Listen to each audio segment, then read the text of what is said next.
আমার পূর্ববর্তী বক্তারা যে সমস্ত কথাগুলো বলে গেছেন আমি চেষ্টা করবো সেই কথাগুলো পুনরাবৃত্তি না করতে।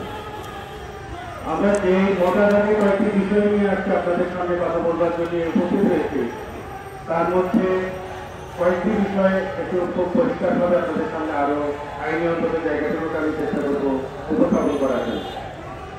আমরা বলছি যে এই বৈষম্য বিরোধী শিক্ষার্থীদের আন্দোলন, স্বাধীন জনগণের অংশগ্রহণ এবং একটি অভ্যুত্থান, সেই অভ্যুত্থানের পরে আমরা একটি নতুন রাষ্ট্র ব্যবস্থার মধ্য দিয়ে আমরা এখন যাচ্ছি। এক মাসের বেশি সময় অতিবাহিত হয়েছে।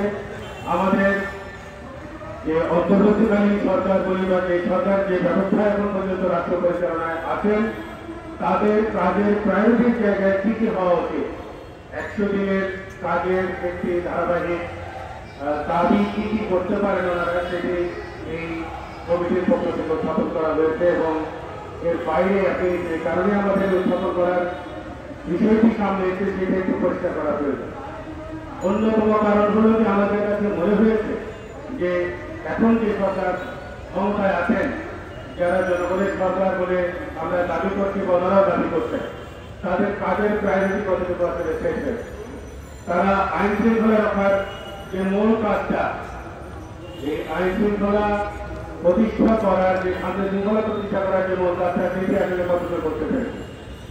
বিভিন্ন নাম দিয়ে এবং এই বৈষম্য বিরোধী শিক্ষার্থীদের আদলেও নানান জায়গায় কিন্তু সেই একই রকমের আওয়ামী শাসন আমলে যে আচরণ আমরা দেখেছি, সেরকমের কাজ কিন্তু এখন শুরু হয়েছে।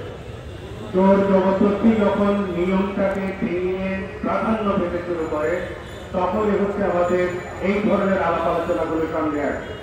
আপনি যখন নিয়ম মানবেন না, আপনি যখন নিয়মের মধ্যে থাকতে না চেয়ে যখন জোর খাটানোর চেষ্টা করবেন, তখনই আপনি আপনার মতটাকে চাপিয়ে দেওয়ার জন্য মাজার ভাঙবেন, তখন আপনি আপনার মতটাকে চাপিয়ে দেওয়ার জন্য মন্দির ভাঙবেন, আদিবাসীদের বাড়িতে আগুন দেবেন, তাদেরকে হত্যা করবেন।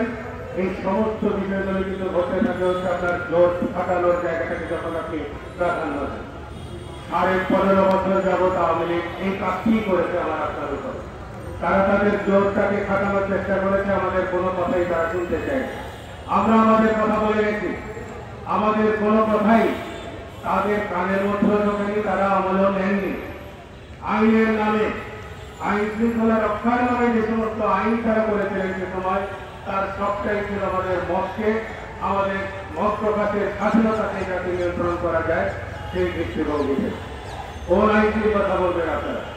2019 সালে 54টি স্পেসিফিক আইন তারা তৈরি করেছিলেন পুরো একটি বছরের সময়ের মধ্যে।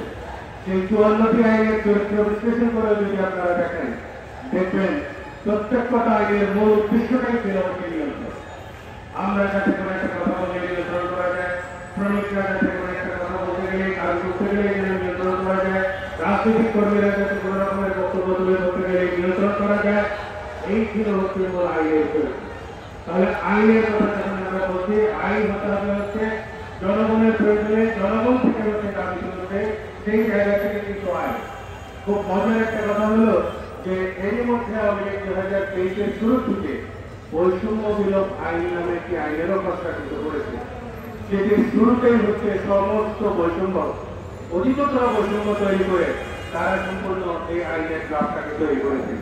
সেই আইনটাকেই আমরা শুরুতেই বলেছি, আমরা সমালোচনা করেছি যে অংশীজনদের সাথে আলোচনা না করিয়ে এরকমের একটি আইনেরও আসলে তারা চিন্তা করেছে। দেখুন, বৈষম্য বিলোপের আইন, সেই আইন নতুন করে বৈষম্য তৈরি করছে। এই একটা ছোট্ট বিষয়ের মধ্য দিয়ে কিন্তু আপনাদের সামনে পরিষ্কার হয়ে ওঠে যে আমাদের বিগত সময়ের শাসন ব্যবস্থা, অন্তত 15.5 বছরের কথাটাকেই যদি আমরা আলোচনায় করি, তাহলে সেটা কেমন ভাবে ছিল, তাদের মূল উদ্দেশ্যটা কোন জায়গায়। এই যে মব জাস্টিসের কথা আমরা এখন শুনতে পাচ্ছি, যে পিটিয়ে মেরে ফেলা ঢাকা বিশ্ববিদ্যালয়ের মতো জায়গাতে, যেখান থেকে এই বৈষম্য বিরোধী আন্দোলনের সূত্রপাত হলো, তারা নিজেরাই বৈষম্য করছেন। এখন জাহাঙ্গীরনগর বিশ্ববিদ্যালয় এই বিপদের মধ্যে থেকে একটি দুঃসহ অবস্থার মধ্যে থেকে শিক্ষার্থীরা সেখানে আন্দোলন করেছেন, তাদের শক্তি, তাদের সাহসকে খাটো করে দেখার কোনো সুযোগ নেই। সেখানে ছাত্রলীগ পরিচয় আন্দোলনের অত পিছিয়ে মেরে ফেলবে, এই আমাদের বোঝাপড়া। আমি এই বোঝাপড়াটাই প্রতিবাদ জানাই। আপনারা মব জাস্টিসের নাম করে আপনাদের চিন্তা চেতনায় এখন আপনারা আমাদের উপরে চাপিয়ে দেওয়ার চেষ্টা করছে। আমরা কোনো বাইরের ভিতরে থাকতে চাইনি, না আওয়ামী লীগ, না বিএনপি, না অন্য কোনো রাজনৈতিক দলের বাইরে। আমরা সাধারণ মানুষ, সাধারণ মানুষ সবার মধ্যে ক্ষমতা চায়। আমার কৃষক যাতে তার ন্যায্য মূল্যে সার পেতে পারে, আমার শ্রমিকের যাতে ন্যায্য বেতনটা হয়, তাকে যেন মজুরির জন্য দাবি জানাতে গেলে যেন গরিবের মধ্যে না হয়, আমার সাধারণ মানুষ যেন নিরাপদে বাড়িতে থাকতে পারে, তার সন্তান যেন সুশিক্ষা পায়, এই ব্যবস্থাগুলোর কথাই তোমরা শুরু থেকে বলছো। এগুলো নিরাপত্তা বিধান করার জন্য যে আইনের প্রয়োজন, সে আইন কখনোই কিন্তু কাজ করে। আমাদের রাষ্ট্রীয় পুলিশ বাহিনীকে এই পুরো রাষ্ট্রযন্ত্র তাদের রাজনৈতিক বাহিনী হিসেবে ব্যবহার করতে করতে করতে করতে তাদের নিজেদের মধ্যেও এই বোধটা ছিল না যে তারা রাষ্ট্রীয় বাহিনী, তারা আমাদের বেতনে আমাদের ঘরের টাকায় তারা একটা বাহিনী। যেভাবে তাদেরকে ব্যবহার করা হয়েছে, যেভাবে তাদের মরণটাকে নষ্ট করে দেওয়া হয়েছে, এই পুলিশ বাহিনীর এই মরণটাকে ফিরিয়ে আনতে আমাদের কতদিন লাগবে তা আমরা নিশ্চিত করে বলতে পারবো। পুলিশ না থাকলে কি হয় আমি আপনি সবাই দেখছি, আমাদের যে সমাজ ব্যবস্থা তাতে সেনাবাহিনীকে স্পেসি পাওয়ার দিয়ে এই পুলিশি ব্যবস্থার আপনি বিকল্প তৈরি করতে পারবেন না। সেনাবাহিনী দিয়ে আমরা পার্বত্য অঞ্চলে দেখেছি হচ্ছে, সেখানে যারা জোর করে যেসব বাঙালিদেরকে থাকার ব্যবস্থা করে দেওয়া হয়েছে, তাদের হত্যা লুটপাট চালানোর সহযোগী হিসেবে কিন্তু তারা সাক্ষী হচ্ছে। এবং গতকালকে বিভিন্ন স্থানীয়দের সাথে কথা বলেছি, তারা রাতের বেলায় প্রতিরোধ করে করেছিল যুবকরা, তাদেরকে বলা হয়েছে আপনারা সরে যান, আমরা আছি এখানে। তারা বলেছে যে আপনারা দিনের বেলায় বাজারে একই কথা বলেছিলেন যে আমরা আছি এখানে, তোমরা সরে যাও। তারপরে আপনারা তাদেরকে অগ্নিসংযোগ এবং লুটপাট হত্যা করার সুযোগ তৈরি করে দিয়েছে।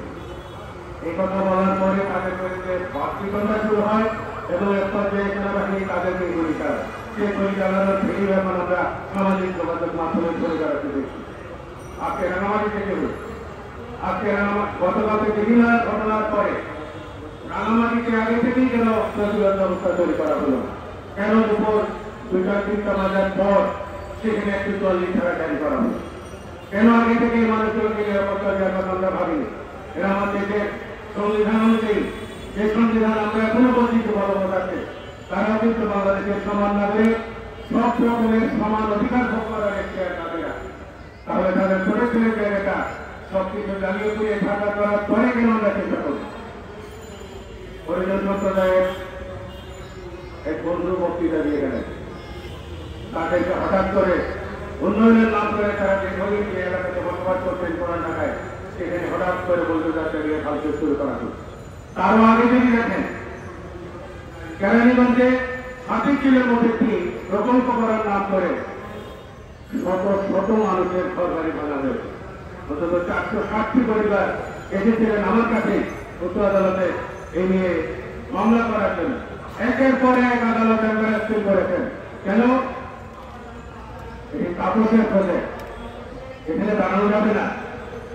তাপসের বিরুদ্ধে সাহস ছিল না আদালতগুলো। আমরা কোর্টের বিচারক মহোদয়দেরকে বলেছি, তাপসের প্রজেক্ট বলে আপনারা দিতে পারবেন না। মানুষ পর্যন্ত যাদের সমস্ত দলিল আছে, সবকিছু আছে, 5তলা বিল্ডিং, ওদের মধ্যে হাতুড়ি দিয়ে ফিরিয়ে তার 5তলা বিল্ডিং তার চোখের সামনে গড়িয়ে দেওয়া হয়েছে। কিসের ভিত্তিতে? কোন আইনে করছিলাম আমরা? কোন আইনের কথা আমরা এখন বলছি? যে আইন আমার 40 বছরের সমস্ত মালিকানা টাকা সবকিছু টাকা সম্পত্তির নিরাপত্তা দিতে পারে না, সে আইন কোন আদালতের কথা বলছি? আপস জড়িত বলে যে আগে দিতে পারে না, মামলা শোনার সাহস পায় না, এই বোর্ডের কথা বলছি আমরা। এই পরিস্থিতি বলেই আমরা পরিবর্তন চাই। আমরা আর মার খাবো না, আমরাও ঘুরে দাঁড়াবো। আপনারা যদি আমাদেরকে বাধ্য করেন আমরা অস্ত্র হাতে করে নিতে জানি, সেই ট্রেনিংও আছে আমাদের। আমাদেরকে অনুরোধ করছি ফেলে দেবেন ওই জায়গাতে। ধন্যবাদ।